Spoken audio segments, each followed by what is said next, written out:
ওয়ামা খালাকতুল জিন্না ওয়াল ইনসা ইল্লা লিয়াবুদুন। এই ব্যক্তি নামাজ আদায় করে, আল্লাহ তাআলার হুকুম সঠিকভাবে পালন করে, ওই ব্যক্তিটা মুসলমানের পরিচয় দিতে কোনো দ্বিধাবোধ করে না। কপাল পোড়া মুসলমান, মুসলমানের বাচ্চা আমরা মুসলমান, দাবি করি মুসলমান, মসজিদের সামন দিয়ে যায়, মুয়াজ্জিন আযান দেয়, হাইয়া আলাস সালাহ, এসো নামাজের দিকে। মুসলমানের বাচ্চা আমি মুসলমান, নামাজের দিকে আমি রওনা করি না। কথা বলেন ঠিক কিনা? ঠিক না? আমি নিজে মানুষের কথা বলতেছি, নিজে তো ঠিক বলতেছি। চিন্তা করে দেখেন, আপনি ওই ব্যক্তি, মানুষকে কেন দোষ দেন? মন খারাপ করতেছেন? আল্লাহ পাক রব্বুল আলামিন পৃথিবীটাকে সৃষ্টি করেছেন শুধুমাত্র মানুষদেরকে দুনিয়াদারিত্ব করার জন্য নয়। আল্লাহ পাক রব্বুল আলামিন পৃথিবীতে মানুষ তৈরি করেছেন তার ইবাদত বন্দেগী করার জন্য। কথা বলেন ঠিক কিনা?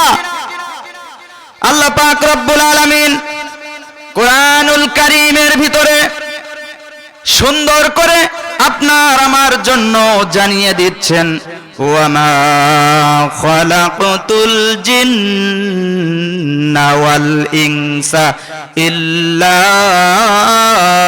লিয়াবুদুন। আল্লাহু আকবার। আল্লাহ পাক রব্বুল আলামিন বলতেছেন, পৃথিবীর জমিনে আমি মানুষ এবং জিন জাতিকে কেবলমাত্র শুধুমাত্র আমি আল্লাহ রাব্বুল আলামিনের গোলামি করার জন্য দুনিয়ার জমিনে প্রেরণ করেছি, সৃষ্টি করেছি, পাঠিয়েছি, অন্য কোনো কাজ করার জন্য নয়। আমি আল্লাহ রাব্বুল আলামিনের হুকুম যারা পালন করবে, আমি আল্লাহ রাব্বুল আলামিন ওই সমস্ত বান্দাদেরকে আমার বান্দা বলে গণ্য করব। কথা বলেন ঠিক কিনা? সম্মানিত মুসলমান ভাইরা আমার, আজকে আমাদের মধ্যে কাদা ছড়াছড়ি ভাবে তৈরি হয়ে গিয়েছে। একে অন্যকে আমরা দুই চক্ষু দিয়ে সঠিকভাবে দেখতে পারতেছি না। আমি যদি ভালো কিছু করি, আমার পাশের ভাই আমার ভালোটা দেখতে পারে না। আমি যদি একটু উপরের দিকে উঠি, আমার পিছনের ভাই আমাকে উপরে উঠতে দেয় না।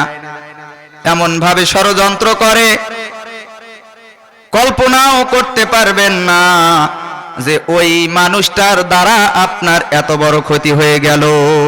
কথা বলেন ঠিক কিনা? আপনার কাছের লোক আপনাকে এমন ভাবে আঘাত করবে আপনি বুঝতেই পারবেন না। মুসলমানের কাজ তো এটা না। মুসলমান থাকবে ঐক্যবদ্ধভাবে। মুসলমান কেন আরেক মুসলমানের ক্ষতি করার চেষ্টা করবে?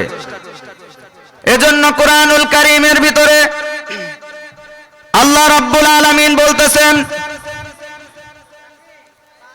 ইন্নাল্লাহা ইউহিব্বুল্লাযীনা ইউকাতিলুনা ফী সাবিলিহি সাফফান কাআন্নাহুম বুনয়ানুম মারসুস।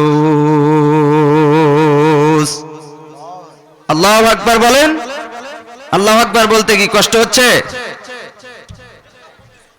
আল্লাহ পাক রব্বুল আলামিন বলতেছেন, নিশ্চয় আল্লাহ ওই সব লোককে পছন্দ করেন যারা তার পথে এমন ভাবে কাতার বন্দী হয়ে লড়াই করে। আল্লাহ পাক রব্বুল আলামিন বলতেছেন, যেন তারা সীসা গলানো মজবুত দেওয়ালের মতো। কথা কি বোঝা যায়? সম্মানিত মুসলমান ভাইরা আমার, আমরা এদিক সেদিক ঘোরাফেরা না করে প্যান্ডেলের ভিতরে চলে আসি।